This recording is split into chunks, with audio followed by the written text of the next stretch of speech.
Uhawe ikaze wowe mushuti mukunzi udahwema kutwereka ko ukunda ibiganiro byacu. Uyu munsi ndabagezaho ibyo Umwami Yuhi Gahindiro yaba yarasize avuze na n'ubu bikaba bigikurikizwa. Ndakomoza kandi ku ndamukanyo za Kinyarwanda zabaye ibyamamare na n'ubu zikaba zigikoreshwa. Ntucikwe. Umwami Gahindiro niwe wagize ati nta munyarwanda ukwiye kubaho atagira inka, atagira amata, atagira umugabo, atagira umugore, atagira abana n'ibindi. Mu gushyira mu bikorwa iryo teka buri muntu wese yahawe inka yo korora. Udafite umugabo kubera impamvu runaka baramushyingiye. Udafite umugore nawe bibuko.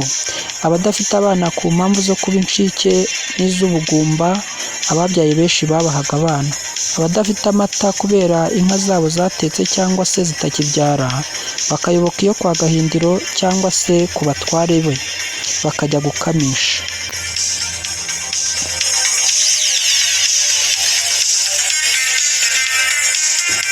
Hari icyakozwe kugira ngo iryo teka ryaciwe na Gahindiro ka Sentabyo rikwire kandi rikurikizwe.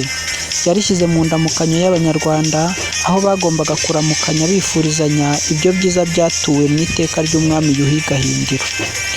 Aho baramukanyaga bagira bati: gira inka, gira abana, gira amata, gira umugabo, gira umugore n'izindi. Gahunda yaciwe n'iteka rya Yuhi Gahindiro niyo yiswe gira inka. Iba gahunda ya kabiri mu mateka y'u Rwanda igamije guteza imbere ubworozi bw'inka, kuko izindi z'abandi bami bubatse u Rwanda bafatiye ku nka. Usanga barazifashishije mu gukemura ibibazo by'ubuzima bw'igihugu kuruta kuziteza imbere.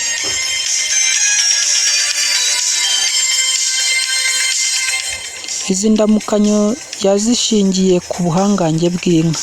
Mu ndamukanyo yuje ibibazo n'ibisubizo ishingiye ku muco w'ibyiza by'inka yakoreshwaga itya: gira inka, undi akamwikiriza agira ati amashyo n'amagana.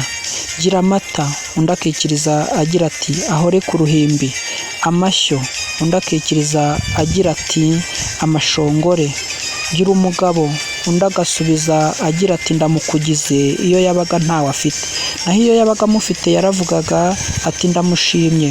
Gira umugore, undi akamwikiriza agira ati ndamukugize iyo yabaga ntawe afite. Naho iyo yabaga amufite yaravugaga ati ndamushimye. Gira abana, undi akamwikiriza agira ati hungu na kobwa.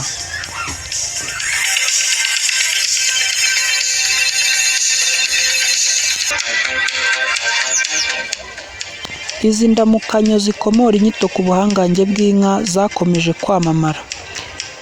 Iyo mvugo yari ikubiye ku ndamukanyo n'izindi zikomora inyito ku buhangange bw'inka zakomeje kwamamara ziba gature mu muryango nyarwanda.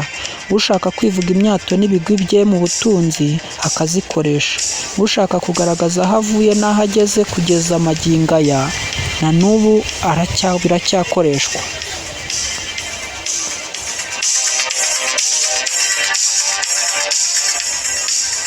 Amwe mu magambo yakoreshwaga mu mvugo no muri izo ndamukanyo.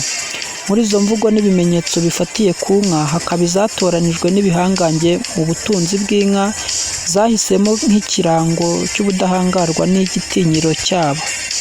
Nk'imvugo iboneka mu ndamukanyo isubiza bagira bati amashongore, baba bashaka kuvuga amashyo y'inka ariko afite kirinda, adashobora gushimutwa, afite ubushobozi buhanitse bw'ubwirinzi, kuko amashongore ubwayo bisobanura amacumu y'ubwirinzi atari ayo kujyana ku rugamba. Nshuti mukunzi wowe udukunda, nkwibutse ko ushoboye gukora subscribe ugasharinga ku zindi nshuti zawe kugira ngo nazo zimenye ibyiza tubagezaho, ariko wakora na like ku biganiro tubagezaho. Ndabakunda cyane, naho utaha. Ciao ciao.